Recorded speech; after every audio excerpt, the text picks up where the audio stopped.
And my name is Rohit Penuli and I am from ICT virtual class Dehradun. कैसे आप सभी? मेरे ख्याल से बहुत अच्छे होंगे, फिट होंगे, फाइन होंगे। बच्चों, हम क्लास 9th साइंस कर रहे हैं और जिसमें कि हमारा chapter number 2 is matter around us pure. क्या हमारे आसपास के पदार्थ शुद्ध हैं? ये हम कर रहे थे और हमने क्या समझा अभी तक? इनके पिछले 2 भागों में हमने समझा कि प्योर सबसे क्या तात्पर्य है। आपके जो मिक्सचर्स होते हैं, मिश्रण होते हैं, वो क्या होते हैं, कितने प्रकार के आपके मिश्रण है, होमोजीनियस और हेट्रोजीनियस मिक्सचर। फिर हमने समझा था किसके बारे में? विलेन के बारे में, यानी सॉल्यूशन के बारे में, है ना। हमने देखा था कि सॉल्यूशन में 2 चीजें होती हैं, एक होता है सॉल्यूट और एक होता है सॉल्वेंट। जो सॉल्यूशन है वो 2 चीजों से मिलकर बनता है ना। सॉल्यूशन 2 चीजों से मिलकर बनता है, सॉल्यूट और सॉल्वेंट से मिलके सॉल्यूशन तैयार होता है। तो ये बातें हमने जानी थी, है ना। तो इसी से आगे चलते हुए आज हमने प्रॉपर्टी ऑफ सॉल्यूशन भी जानी। इसी से आगे चलते हुए आज हम कंसंट्रेशन ऑफ सॉल्यूशन की बात करेंगे कि सॉल्यूशन को की जो कंसंट्रेशन है किस टर्म्स में उसको हम बताते हैं, है ना। तो स्मार्ट बोर्ड की तरफ चलते हैं और वहां पे इसको देखने की कोशिश करते हैं। ठीक है बच्चों, तो हमने क्या कर रहे थे? हम कर रहे थे सॉल्यूशन के बारे में, ठीक है ना। सॉल्यूशन हमने समझा था, सॉल्यूशन की प्रॉपर्टी हम कर चुके हैं, ठीक है ना। हम क्या कर चुके हैं? सॉल्यूशन की प्रॉपर्टी जान चुके हैं, सॉल्यूशन की प्रॉपर्टी हम समझ चुके हैं, ठीक है ना। ठीक, तो आज हमें क्या करना है बच्चों? सबसे पहले कंसंट्रेशन, जो सॉल्यूशन है, कंसंट्रेशन ऑफ सॉल्यूशन, उसके बारे में आज हमें जानना है। कंसंट्रेशन ऑफ सॉल्यूशन क्या होता है, ठीक है ना। तो पहले तो आपको बता दूं है कि हमारे पास चैप्टर 2 है। क्या नाम है चैप्टर 2 का? Is matter around us pure,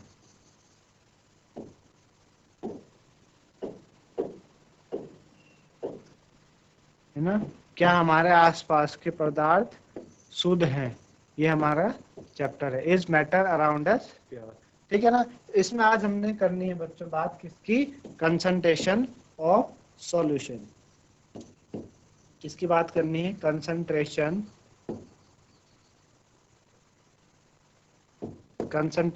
of solution.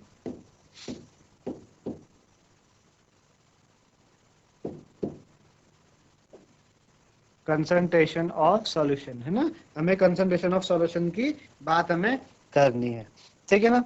तो जैसे कि बच्चों हमने कल एक्टिविटी करी थी, उसमें हमने क्या किया था? एक्टिविटी में हमने 2 ग्रुप्स देखे थे, जिसमें कि क्या हुआ था? हमारे पास अलग अलग क्या हुए थे? अलग अलग हमारे पास सॉल्यूशन आए थे, जिसमें कि हमने कॉपर सल्फेट 1 चम्मच अगर कॉपर सल्फेट आप मिलाते हो वाटर में तो उसमें अलग कलर बनता है, और आप 2 चम्मच मिलाते हो तो उसमें अलग कलर बनता है। यानी आपने देखा था ग्रुप ए और ग्रुप बी में डिफरेंट शेड्स ऑफ सॉल्यूशन है। तो यहाँ से हम ये कह सकते हैं कि कि किसी भी सॉल्यूशन में जो रिलेटिव पोर्शन होता है सॉल्यूट और सॉल्वेंट का, वो वेरी करता है ना। जो सॉल्यूट और सॉल्वेंट है वो वेरी करता है। तो सॉल्यूट और सॉल्वेंट के कारण ही तो हमने क्या किया था? हमने इसी तरीके से देखा, हमने कहा भाई ये हमारे पास बीकर ए है ना, और ये हमारे पास क्या है? बीकर बी है। हमने बोला इसमें बीकर ए में और बीकर बी में क्या है बच्चों? बीकर ए और बीकर बी में वाटर है, और साथ ही साथ इसमें क्या है? वाटर डाला है हमने, ठीक है ना। इसमें हमने क्या ऐड किया हुआ? वाटर ऐड किया हुआ है, और साथ ही साथ इसमें CuSO4 कॉपर सल्फेट, और कितना? 1 चम्मच, यानी 1 स्पून हमने क्या किया हुआ है बच्चों? ऐड किया हुआ है। साथ ही साथ हमने इसमें भी क्या किया हुआ? वाटर ऐड किया हुआ है, और इसमें हमने क्या किया हुआ है? 2 स्पून हमने क्या किए हैं? हमने कॉपर सल्फेट किया हुआ है, CuSO4 हमने ऐड किया हुआ है। हमने बोला कि जो आपका CuSO4 है, ये तो आपका क्या है? सॉल्यूट है। CuSO4 आपका सॉल्यूट है, और वाटर आपका क्या है बच्चों? सॉल्वेंट है। वाटर क्या है? सॉल्वेंट है। CuSO4 सॉल्यूट है, वाटर सॉल्वेंट है ना। ये बात हमने की। तो हमने देखा कि यहाँ पे जो बच्चों ब्लू कलर है वो कैसा है? लाइट ब्लू कलर आता है। यहाँ पे जो ब्लू कलर आता है तो कैसा आता है बच्चों? यहाँ पे जो ब्लू कलर है आपका लाइट ब्लू कलर आया है, बीकर ए में लाइट ब्लू कलर आपका आया था, ठीक है ना, और बीकर बी में हमने देखा इसमें डार्क ब्लू कलर आया। बीकर बी में क्या आया, डार्क ब्लू कलर, ठीक है ना। बीकर बी में क्या हुआ बच्चों, डार्क ब्लू कलर है। बीकर ए में light blue colour, beaker B में डार्क ब्लू कलर। इस तरीके से हमारे पास आया, तो हम यहाँ से क्या कैलकुलेट कर सकते हैं, क्या यहाँ से हम बता सकते हैं, हम ये बता सकते हैं कि जो सॉल्यूट और सॉल्वेंट होता है, यानी विलय है, solute and solvent, solute and solvent, वो क्या कर सकते हैं, वेरी कर सकते हैं, है ना, वो किसी उसमें बदल सकते हैं। तो depending upon the amount of solute present in a solution, है ना। तो इस तरीके से जो सॉल्यूशन होता है बच्चों, वो सॉल्यूशन दो तरीके के होते हैं, है ना। सॉल्यूशन बच्चों दो तरीके के होते हैं। सॉल्यूशन में सॉल्यूट और सॉल्वेंट होता है, तो सॉल्यूशन आपके दो तरीके के हो सकते हैं। किस तरीके के, एक तो आपका डाइल्यूट हो सकता है ना, एक आपका कंसंट्रेटेड हो सकता है। एक आपका डाइल्यूट सॉल्यूशन हो सकता है और एक कंसंट्रेटेड सॉल्यूशन हो सकता है। तो depending upon the amount of solute present in a solution, वो डाइल्यूट भी होता है और कंसंट्रेटेड भी होता है, जिसको हम सैचुरेटेड सॉल्यूशन भी कहते हैं। अब डाइल्यूट और कंसंट्रेटेड में फर्क क्या है, डाइल्यूट एंड कंसंट्रेटेड में ये फर्क है बच्चों कि सपोज हमारे पास बीकर ए है, मेरे पास क्या है, बीकर ए है, और इस बीकर ए में अगर जो वाटर है वो क्या हो जाएगा, वाटर लार्ज क्वांटिटी में है, वाटर लार्ज क्वांटिटी में, और मैं इसमें क्या मिला रहा हूँ, शुगर मिला रहा हूँ, है ना, शुगर में मिला रहा हूँ, ये कम क्वांटिटी में, कम है, तो इसको मैं बोलूंगा डाइल्यूट है। ये कैसा है, डाइल्यूट है, पानी ज्यादा है और शुगर कम है। उसी तरीके से मेरे पास क्या है बच्चों, अगर बीकर बी है, बीकर बी है, मैं बोलूं कि जो वाटर है, वाटर क्या है मेरे पास, लार्ज क्वांटिटी में, जो वाटर है वो लार्ज क्वांटिटी में है, और जो शुगर है मेरे पास, जो चीनी है वो क्या है, सॉरी, जो वाटर है बच्चों वो हमारे पास क्या है, वाटर हमारे पास लेस क्वांटिटी में है, वाटर लेस क्वांटिटी में है और शुगर हमारे पास लार्ज क्वांटिटी में। तो ये क्या कहलाएगा, कंसंट्रेटेड कहलाएगा। कंसंट्रेटेड यानी जो सॉल्वेंट है वो कम है। कंसंट्रेटेड में क्या होगा, कंसंट्रेटेड में बच्चों सॉल्वेंट क्या हो जाता है, सॉल्वेंट का प्रोपोर्शन कम हो जाता है, सॉल्वेंट कम हो जाता है कंसंट्रेटेड में। सॉल्यूट क्या हो जाता है, ज्यादा हो जाता है। सॉल्यूट क्या हो जाता है, सॉल्यूट आपका लार्ज हो जाता है, ज्यादा हो जाता है। उसी के विपरीत अगर हम डाइल्यूट में देखें, तो डाइल्यूट में क्या होगा बच्चों, सॉल्वेंट ज्यादा होगा, है ना। सॉल्वेंट क्या होता है, लार्ज होता है, ज्यादा होता है सॉल्वेंट। लेकिन जो सॉल्यूट है ना, जो बच्चों सॉल्यूट है, सॉल्यूट क्या होता है, वो कम हो जाता है। तो ये बात है कंसंट्रेटेड और डाइल्यूट की, कि डाइल्यूट सॉल्यूशन क्या होते हैं, कंसंट्रेटेड सॉल्यूशन क्या होते हैं। कंसंट्रेटेड सॉल्यूशन को हम सैचुरेटेड सॉल्यूशन भी कहते हैं। जो कंसंट्रेटेड सॉल्यूशन है इन्हें हम सैचुरेटेड सॉल्यूशन भी कहते हैं। तो जो अमाउंट ऑफ सॉल्यूट है और शुगर है या कुछ भी है, वो जब हम वाटर में डिसॉल्व करते हैं, ठीक है ना, तो इस तरीके से वो उसमें आती है बात। अच्छा, किसी पर्टिकुलर टेम्परेचर में हम सॉल्यूशन, किसी भी पर्टिकुलर टेम्परेचर में क्या होता है, किसी पर्टिकुलर टेम्परेचर में जो सॉल्यूशन है that has dissolve as much as solute, उसको हम क्या कहते हैं, सैचुरेटेड। अब सॉल्यूशन भी हमारे पास बच्चों दो तरीके के हैं। एक हमारे पास होता है सैचुरेटेड सॉल्यूशन। क्या होता है, सैचुरेटेड सॉल्यूशन। क्या है, सैचुरेटेड सॉल्यूशन, ठीक है ना। तो देखो सैचुरेटेड सॉल्यूशन क्या होगा, सैचुरेटेड सॉल्यूशन क्या होगा कि किसी पर्टिकुलर टेम्परेचर पे, किसी भी पर्टिकुलर टेम्परेचर में, है ना, किसी भी पर्टिकुलर टेम्परेचर में जो सॉल्यूट है वो डिसॉल्व होता जाए, सॉल्यूट क्या हो, डिसॉल्व होता जाए, है ना, किसी पर्टिकुलर टेम्परेचर में वो डिसॉल्व होता जाए, है ना, वो क्या कहलाएगा आपका, वो आपका सैचुरेटेड सॉल्यूशन कहलाएगा। ठीक है ना बच्चों, क्या होगा, ऐसा सॉल्यूशन क्या कहलाता है बच्चों, आपका सैचुरेटेड सॉल्यूशन कहलाता है, जिसमें कि at a particular temperature solution that has dissolve as much as solute as it is capable of dissolving is said to be saturated solution. ठीक है ना, उसको हम क्या कहते हैं, सैचुरेटेड सॉल्यूशन कह सकते हैं। मतलब आप क्या कर रहे हैं, किसी पर्टिकुलर टेम्परेचर में सॉल्यूट डिजोल्व हो पा रहा, वो सैचुरेटेड है। या दूसरी भाषा में हम कह सकते हैं कि जब कोई सॉल्यूट डिजोल्व ना हो किसी सॉल्यूशन में किसी पर्टिकुलर टेम्परेचर में, तो वो आपका क्या कहलाएगा, वो भी सैचुरेटेड सॉल्यूशन कहलाएगा।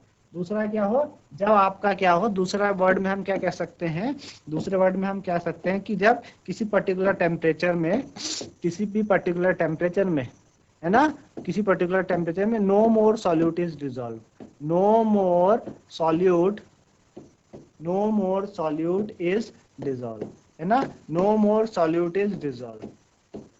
जब क्या हो, किसी पर्टिकुलर टेम्परेचर में no more solute is dissolve, कोई भी सॉल्यूट आपका डिजोल्व ना हो, तो वो क्या कहलाता है आपका, no more solute is dissolve, तो वो उस टाइम भी सैचुरेटेड। किसी पर्टिकुलर टेम्परेचर में कितना सॉल्यूट डिजोल्व हो रहा, वो सैचुरेटेड, और जितना रुक गया अब डिजोल्व नहीं होगा, वो सैचुरेटेड सॉल्यूशन कहलाएगा। तो मेरे ख्याल से इतना समझ में आया होगा आपको सैचुरेटेड सॉल्यूशन क्या है, अनसैचुरेटेड, सैचुरेटेड क्या होता है ना। एक पॉइंट पे आने पे, एक पॉइंट पे सैचुरेटेड का मतलब होता है कि अब चीज रुक गई, थम गई, अब और चीज उसमें डिजोल्व नहीं होगी, सॉल्यूट और डिजोल्व नहीं होगा, है ना। जैसे कि हमने क्या करा, एक गिलास पानी में मैंने क्या किया, 1 चम्मच पानी डाला वो घुल गया, 2 चम्मच डाला सपोज वो भी घुल गया, 3 चम्मच डाले वो भी घुल गए, 4 चम्मच डालूंगा अब वो नहीं घुल रहा है, तो उसका जो सैचुरेटेड पॉइंट है वो 3 चम्मच तक ही है। मतलब अब उसमें 3 चम्मच शुगर ही क्या हो पा रहा है, 3 चम्मच शुगर ही डिजोल्व हो पा रहा है, उससे ज्यादा वो डिजोल्व नहीं हो रहा है ना। 3 चम्मच ही क्या हो रहा है, डिजोल्व हो रहा है, उससे ज्यादा डिजोल्व नहीं हो रहा है, तो वो क्या कहलाता है, सैचुरेटेड सॉल्यूशन कहता है। तो अमाउंट ऑफ सॉल्यूट किसी भी सैचुरेटेड सॉल्यूशन में प्रेजेंट है, वो उसकी क्या कहलाता है बच्चों, वो उसकी क्या कहलाता है, वो उसकी सॉल्युबिलिटी कहलाती है ना, सॉल्युबिलिटी। तो सॉल्युबिलिटी है क्या,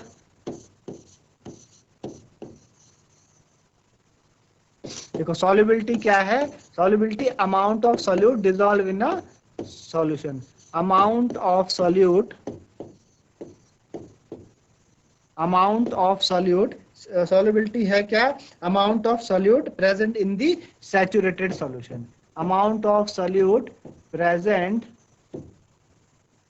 in the saturated solution, present in the saturated solution, ठीक है,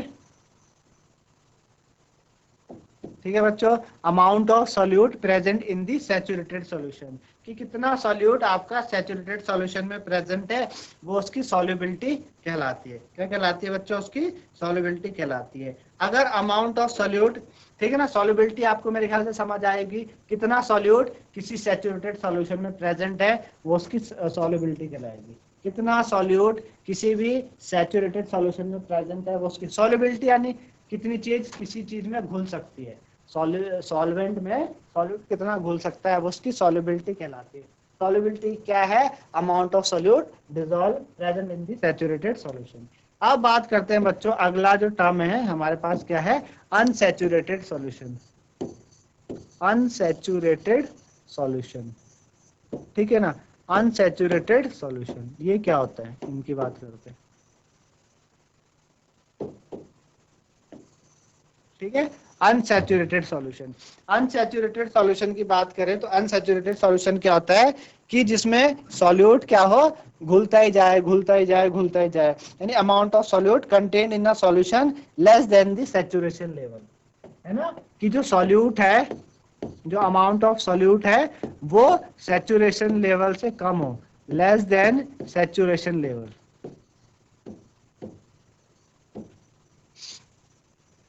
लेस देन सैचुरेशन लेवल, ठीक है ना, less than saturation level, amount of solute, amount of solute less than saturation level,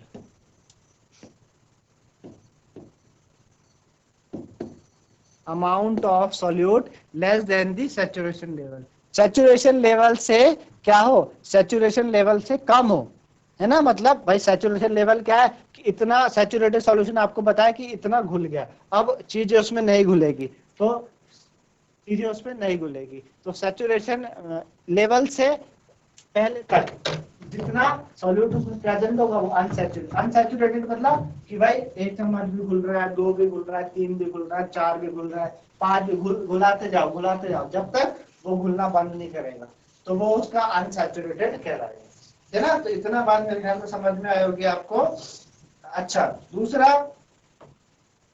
अगर हम अगर हम क्या करें, सैचुरेटेड सॉल्यूशन को सर्टेन टेम्परेचर पे लेके जाए, उसको धीरे धीरे कूल करने लग जाए, है ना, धीरे धीरे कूल करने लग जाए। दूसरा क्या, टेम्परेचर भी एक बहुत बड़ा फैक्टर यहाँ पर सॉल्यूशन पे अफेक्ट करता है कि भाई टेम्परेचर को अगर आप बढ़ा दो तो सैचुरेशन लेवल भी बढ़ जाता है। जैसे कि अगर आप देखो कि गर्म पानी में आप चीनी मिला रहे 2 चम्मच, वो घुल जाएगी इजीली। 1 चम्मच मिलाए ठंडे पानी में, वो नहीं घुली, है ना। तो अगर टेम्परेचर मैंने बढ़ाया, तो मैंने पानी थोड़ा और गर्म करा, तो सॉल्युबिलिटी क्या हो गई, बढ़ गई। सॉल्युबिलिटी अब क्या हो गई, थोड़ी सी बढ़ गई। अब वो थोड़ा सा और ज्यादा डिजोल्व हो गया। क्या हो गया, थोड़ा और डिजोल्व हो गया, और ज्यादा डिजोल्व हो गया। तो ये चीज है बच्चों, है ना, ये चीज है, ये बात है आपकी किसकी, सैचुरेटेड सॉल्यूशन की सॉल्युबिलिटी की, ठीक है ना। अब हमारा मेन टॉपिक जो हमने कंसंट्रेशन की बात की थी कि भाई कंसंट्रेशन ऑफ सॉल्यूशन होता क्या है। कंसंट्रेशन ऑफ सॉल्यूशन है क्या कि बच्चों, कंसंट्रेशन सॉल्यूशन है amount of solute present in a given amount of solution, ठीक है ना। हमने बात की थी कंसंट्रेशन ऑफ सॉल्यूशन की बात, concentration of solution,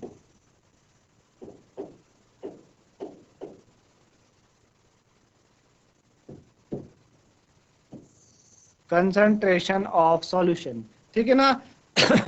concentration of solution क्या होता है, इस बारे में बात करते हैं। कंसंट्रेशन ऑफ सॉल्यूशन, तो कंसंट्रेशन ऑफ सॉल्यूशन क्या है बच्चों, amount of solute present in a given amount of solution. क्या है, अमाउंट ऑफ सॉल्यूट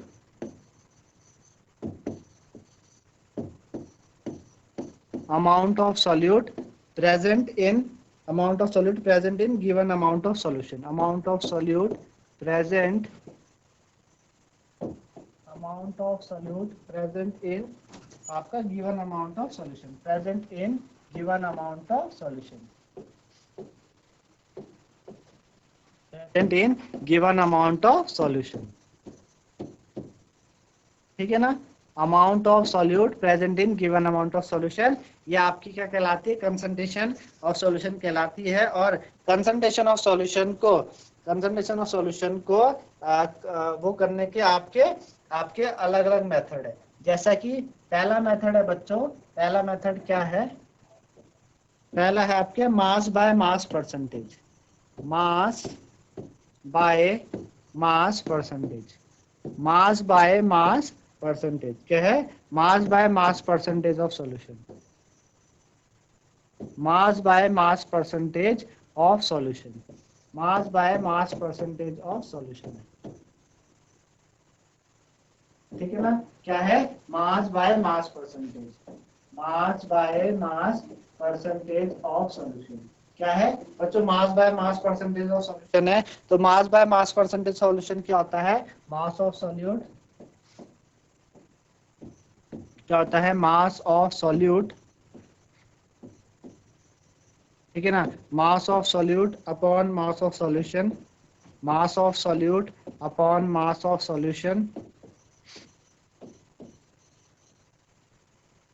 इनटू 100, ठीक है ना। तो मास by mass percentage of solution क्या है, मास बाय मास परसेंटेज क्या कहलाता है बच्चों, मास बाय मास परसेंटेज कहलाता है mass of solute upon mass of solution into 100, ये मास बाय मास परसेंटेज कहलाता है। एक कंसंट्रेशन टर्म आपकी क्या है, मास बाय मास परसेंटेज की है, ठीक है ना। दूसरी कंसंट्रेशन टर्म क्या है, दूसरी कंसंट्रेशन टर्म है बच्चों mass by volume percentage, mass by volume percentage, mass by volume percentage of solution, mass by volume percentage, ठीक है ना, मास बाय वॉल्यूम परसेंटेज। तो मास बाय वॉल्यूम परसेंटेज क्या होगी बच्चों, mass of solute, mass of solute mass of solute upon volume of solution, mass of solute upon volume of solution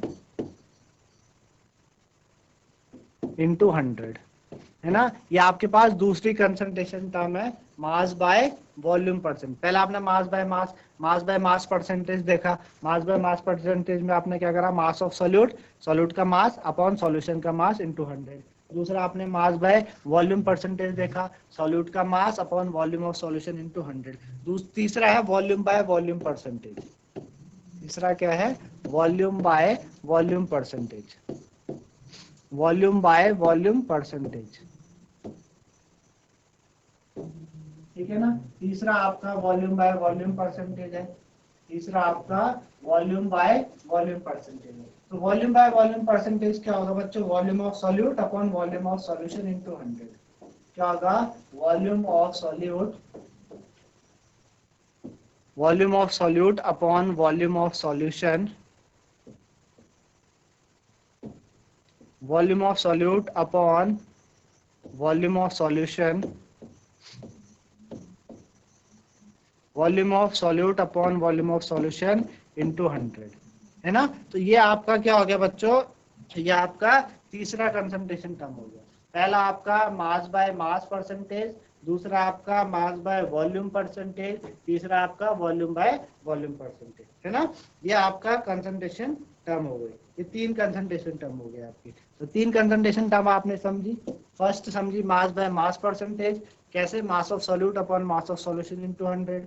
दूसरा mass by volume percentage, mass of solute upon volume of solution into 100। तीसरा volume by volume percentage, volume of solute upon volume of solution into 100। तीन concentration term हमने पढ़ी। अब कुछ numerical हम करते हैं इससे रिलेटेड, ताकि और अच्छे समझ में आए। एक न्यूमेरिकल क्या है, क्वेश्चन क्या है कि अ सॉल्यूशन, एक क्वेश्चन क्या है, a solution contain 40 gram of common salt, a solution contain 40 gram, a solution contain 40 gram of common salt,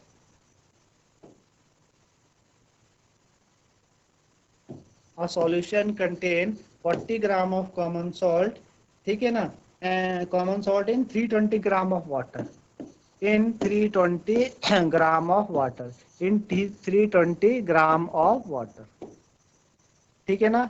uh solution contain 40 gram of common salt, एक सॉल्यूशन में 40 ग्राम ऑफ कॉमन सॉल्ट है, 320 gram of water में। Calculate concentration in terms of mass by mass percentage. क्या निकालना है, calculate, क्या निकालना बच्चों, आपको निकालना है calculate concentration, calculate concentration in terms of, in terms of, calculate concentration in terms of mass by mass percentage। क्या, mass by mass percentage, mass by mass percentage, ठीक है। मास बाय मास परसेंटेज के टर्म में आपको क्या करना है, ये कंसंट्रेशन इसकी निकालनी है, ठीक है ना। तो कैसे निकालेंगे, आइए करते हैं, ठीक है ना। मास बाय मास परसेंटेज होता क्या है, मैंने आपको पीछे बताया था। मास बाय मास परसेंटेज क्या था हमारे पास पीछे, मास by mass percentage, mass of solute upon mass of solution into 100, ये था, है ना। अब इन्होंने बोला एक सॉल्यूशन में 40 ग्राम कॉमन सॉल्ट है, एक सॉल्यूशन है, 40 ग्राम कॉमन सॉल्ट लिया आपने, 320 ग्राम वाटर में मिलाया। आपने क्या किया, एक बीकर लिया, उस बीकर में आपने कितना, 40 ग्राम NaCl, कॉमन सॉल्ट को NaCl बोलते हैं, 40 ग्राम NaCl मिलाया, 300 ग्राम किसमें, वाटर में मिलाया। तो देखिए ज्यादा अमाउंट में क्या है, वाटर है, तो वाटर तो सॉल्वेंट हो गया, NaCl सॉल्यूट हो गया, NaCl क्या हो गया बच्चों, सॉल्यूट हो गया, और वाटर क्या हो गया आपके पास, सॉल्वेंट हो गया, है ना। वाटर क्या हो गया, सॉल्वेंट हो गया आपके पास, ठीक है ना। 40 ग्राम आप 320 ग्राम में मिला दे। आप formula mass by mass percentage का क्या है, mass of solute upon mass of solution into 100। तो सॉल्यूट का मास तो आपको दे रखा है कितना, 40 ग्राम, है ना। जो मास ऑफ सॉल्यूट है आपके पास, मास ऑफ सॉल्यूट, है ना, जो मास ऑफ सॉल्यूट है, मास ऑफ सॉल्यूट तो है, मास ऑफ सॉल्यूट कितना है, 40 ग्राम है। मास ऑफ सॉल्यूट तो कितना है बच्चों, 40 ग्राम है हमारे पास। लेकिन जो मास ऑफ सॉल्यूशन है ना, वो कैसे निकालेंगे, है ना। वो तो हमारे पास जो 320 ग्राम है, 320 ग्राम वो तो सॉल्वेंट है, वो क्या है बच्चों, सॉल्वेंट है। और सॉल्यूट और सॉल्वेंट को हम जब मिलाते हैं तो ही तो सॉल्यूशन तैयार होता है। आपको बताता ना, सॉल्यूशन में दो चीजें होती है, एक सॉल्यूट होता है, एक सॉल्वेंट होता है ना, दो चीजें होती है। तो यानी मास ऑफ सॉल्यूशन क्या हो जाएगा बच्चों, मास ऑफ सॉल्यूशन हो जाएगा mass of solute, mass of solution क्या हो जाएगा, mass of solute plus mass of solvent, mass of solute plus mass of solvent, ठीक है ना। सॉल्यूट का मास और सॉल्वेंट का मास, तो सॉल्यूट का मास कितना है बच्चों, सॉल्यूट का मास है 40 ग्राम,